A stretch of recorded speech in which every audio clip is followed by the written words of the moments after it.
아파트나 또 상가 등의 우리가 집합 건물들의 공용 부분은 또 아무리 오래 점유해도 시효 취득이 안 된다라고 또 말씀을 그렇죠. 하시더라고요. 아파트 동이 있잖아요. 그럼요. 동의 이제 개별적인 세대 이걸 저- 전유 부분이라 하잖아요. 네. 전유 부분. 네. 이제 아파트는 집합 건물이고 집합 건물에는 전유 부분과 공용 부분이 있는데 네. 우리가 아파트를 한번 그려봅시다. 그려보면 네. 큰 단지, 대지가 있죠. 네. 대지가 있고 그 위에 건물들이 동수가 여러 개 동이 네. 있고 동 안에 개별 세대가 있습니다. 네. 개별 세대가 전유 부분이고 나머지 복도, 계단, 건물의 외벽, 밑에 관리사무소부터 해서 그 단지 내에 네. 땅들, 네네. 마당으로 쓰고 있는 부지들, 그리고 그 뭐 놀이터, 뭐 각종 부대 시설들 네. 이런 건 전부 다 공용 부분입니다. 그리고 지하실도 다 공용 부분이고 그거를 전제로 보시면 네. 아파트에 그 많은 세대 뭐 수백 명이 공용하는 땅을 누군가 시효취득해버리면 어떻게 되겠어요? 말이 안 되죠. 네. 공유 부분인데. 그래서 기본적으로 판례를 보면 네. 아파트를 포함한 이제 공동주택이죠. 네. 공동주택은 전유 부분만 구분 소유권의 대상이고 네. 공용 부분은 구분 소유권의 대상이 되지 않는다. 네. 그리고 전유 부분 또 누가 시효취득한다는 게 어렵잖아요. 그죠. 뭐 남의 아파트를 그죠. 자기가 알고 점유한다는 게 있을 수 없는 일이고 공용 부분은 네. 또 구분 소유권도 인정이 안 될 뿐더러 이거는 시효취득 대상도 원칙적으로 아닌 겁니다. 네. 그러면 공용 부분이 뭐냐? 그러면 이 아파트 구분 소유자들 간에 어떤 특단의 합의가 없는 한 네. 건물의 구조에 따른 객관적 용도에 의해서 결정된다. 대법원은 아파트 계단, 네. 창고, 경비실, 엘리베이터 뭐 이런 것들은 다 공용 부분이고 점유 취득 시효 대상이 아니다. 아니다. 이렇게 네네. 본 겁니다. 사례를 하나 이제 살펴보겠습니다. 이제 서울 용산구에 아파트를 건설한 C라는 회사가 있습니다. 네. 이 회사가 아파트 건설하는 과정에서 공사대금이나 이 채권이 채무가 많다 보니 그걸 변제하는 명목으로 네. 아파트 지하실 일부를 아이고. D라는 회사에 정려를 했습니다. 네. 그래서 별도로 소유권 보존 등기, 이전 등기를 해줬어요.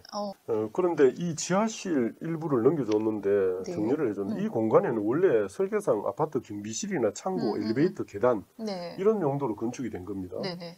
그래서 집합 건물 대장에도 이게 네. 공용 부분으로 기재가 되어 있습니다. 네네. 그 뒤에 A라는 사람이 기사로부터 그 아파트 지하실 일부를 넘겨받았어요. 받아가지고 독립된 공간을 조성한 뒤에 자기 네. 사무실이나 주거로서 사용했단 말입니다. 아파트 입주자들이 가만 보니까 저거 가만 놔두면 안 되겠다 이렇게 된 거예요. 네네네네. 그래서 A를 상대로 해서 네. 당신 그 점유하고 있는 부분 임대해라. 그리고 사용 기간 동안에 임료 상당의 부당이득 반환해라. 이렇게 소송을 냈습니다. 네. 그러니까 A도 이제 가만히 있지 않고 내가 이거 매수해가지고 20년 이상 평온 공연하게 점유가 시효취득이 완성됐다. 네. 취득 시효가 참 완성됐다. 그래서 반환청을 용할 수 없다. 네.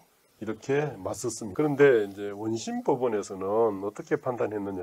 이제 근데 이 공용 부분에 대해서 소유권 보존 이전 등기 해준 거는 이게 원인 무효다. 네. 원인 무효면 이거 시효 취득도 안 돼야 되는데 그 네. 원인 무효라고 보면서도 네. 그 A가 20년 이상 평균연하게 점유한 것이 추정되기 때문에 시효 취득이 완성됐다고 이렇게 판단을 해버린 겁니다. 그래요? 네. 이게 말이 돼요, 이게? 그러나 대법원이 이제 다시 다룬 겁니다. 네. 다뤄준 겁니다. 그러니까 집합 건물의 공용 부분은 네. 점유 취득 시효의 대상이 될 수 없다는 이유로 이제 원심 판결을 파기해서 다시 재판해라 하고 돌려보낸 겁니다. 네네네. 자, 이유가 뭐냐? 네. 자, 공용 부분은 네. 설령 건물 신축 직후부터 이를 개조해서 네. 그 자체가 구조상, 이용상 독립성 갖춘 공간으로 실제 활용이 됐다 해도 네. 이거를 구분 소유권 객체가 되는 구분 소유권을 등기가 할 수 있는 그런 전유 부분으로 삼기로 하는 네. 어떤 구분 행위가 없었다는 겁니다. 그게 없었기 때문에 현제 네. 독립성을 갖추고 있다는 사정만으로는 네. 전유 부분으로 변경이 안 된다는 거죠. 특히 또 지하실 부분은 네. 등기부나 건축물 대장상 구분 소유권을 또 인정할 만한 그런 표상도 없다. 그리고 집합 건물법 어떤 규정에 따른 이제 전유 부분을 전유 부분으로 변경하는 절차도 없었다는 거죠. 네네네. 그래서 결론적으로 처분권자의 구분 의사가 객관적으로 외부에 표시되는 구분 행위가 없었기 때문에 자기가 아무리 임의로 개조해서 독립된 공간으로 사용하고 있었다 해도 네. 여전히 이거는 공용 부분이다. 네. 그래서 취득시효 대상이 안 된다. 이렇게 하는 게 맞다고 생각합니다. 그렇죠. 네네. 예.